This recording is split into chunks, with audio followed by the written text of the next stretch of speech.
not seen them. Buyer, were you buying the Dow down 700, thinking more than 700 points closing near the lows of the session, now in correction territory. The S&P 500 joining the Dow, both lower for the year.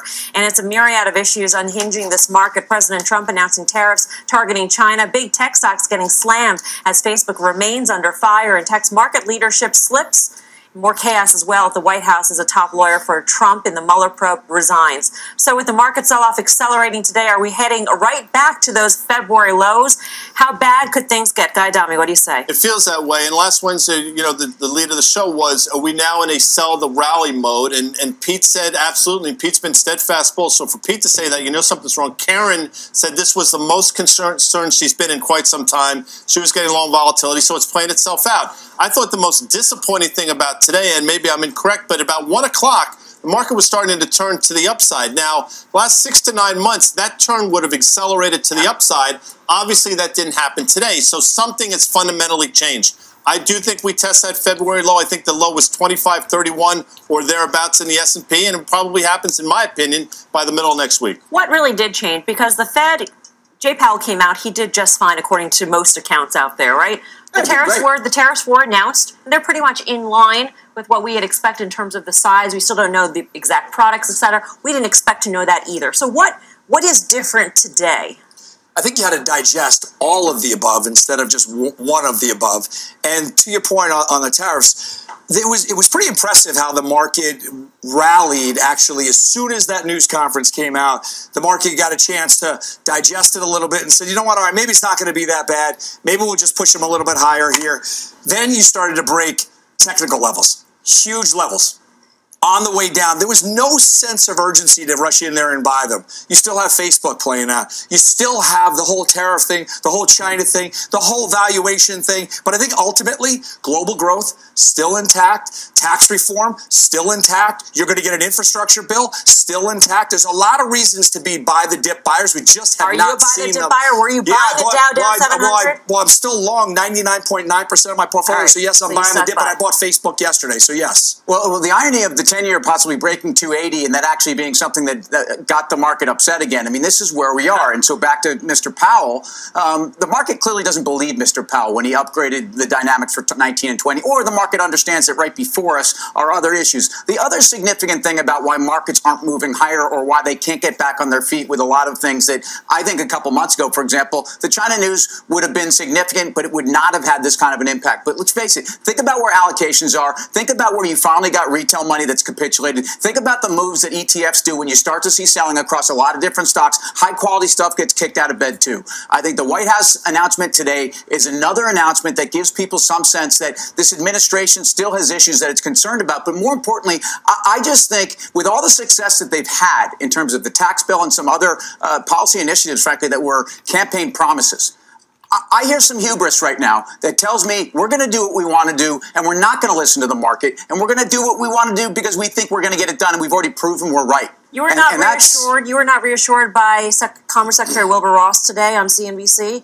You know, I would say this. The answer to that is I still think there's too many unknowns. I mean, Steve, you point out all the facts that we already know, right? I mean, and all of those I think are true. You're right. But the problem is now we have the unknown. We went through the Fed. Now we've got Jay Powell. I think he did a great job yesterday of presenting what they think right now as a group. But after that, we move to the next thing, and the next thing is tariffs. And there's still so many unknowns. Exactly how much of an impact this is going to be and where. I mean, that is something where I think the market gets very, very uncomfortable, and that's why I think we saw such a cascade to the downside. We got that little bit of a rally, but that wasn't believable, and then suddenly that unknown became even a bigger question mark, and because of that, the selling came in. But when you look at it, all the analysis that I saw today on GDP, and everyone saw the same analysis, when you look at the tariffs, they said it could be a 0.1% effect to China GDP. And the retaliation, I know this is all unknowns, and they're not in the market until they're in the market, but we're looking at 0.1% to us in a retaliatory measure. So I don't think this is a real reason. There are a lot of assumptions baked into that 0.1%, namely that there aren't going to be retaliatory measures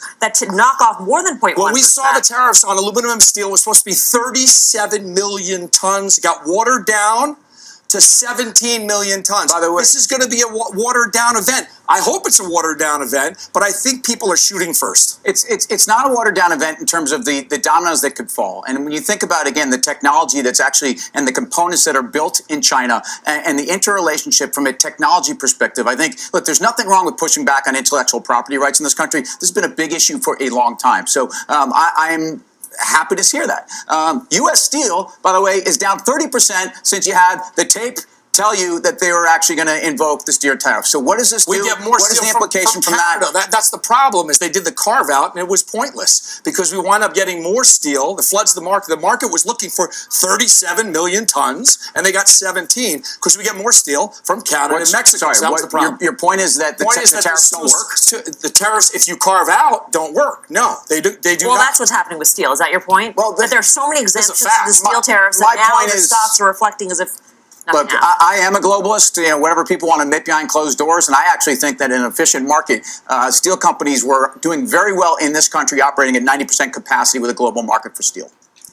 There are other things going on as well. I don't want to get too in the weeds with this, but you look at a bank, Deutsche Bank. If Deutsche Bank was a U.S. bank, we'd be talking about it every day on the network, probably nonstop. Stock made a 52-week low today. It has not performed on what been, till recently, a pretty decent tape, along with other European banks. You have to ask yourself, what's going on with Deutsche Bank? It is going to start making its way into the mainstream. I actually think Wilfred talked about it either yesterday morning or today. But here's the stock down 4% today. Again, 52-week low. It's a whole LIBOR story, but I think it's much more than that. The signs of a continuation in the market drop are everywhere. Now, potentially Deutsche Bank filing for bankruptcy on top of the tariffs, on top of the rise in interest rates in the United States. As a matter of fact, if you remember, the stock market crash in 1987 actually started from the headwinds abroad. So the potential bankruptcy of the Deutsche Bank could actually make the matter much, much worse and could really instigate a much further drop. The question is, knowing that information, what do you do? How do you profit from the current market circumstances? If you're not sure how to take advantage of the falling markets, visit marketcrash.money. Find out some reasons why market crash 2018 could be a possibility. Bitcoin crash is a definite possibility as well. More importantly, how to take advantage of the market before it takes advantage of you. Click right here, the big green button, How to Profit. Schedule a one-on-one consultation where you're a long-term investor or a day trader, whether you're brand new or you've been trading for a while and you're looking for some brand new ideas. One thing is clear, the markets are turning and the strategies that have been working for the last 8-9 years are no longer producing the results.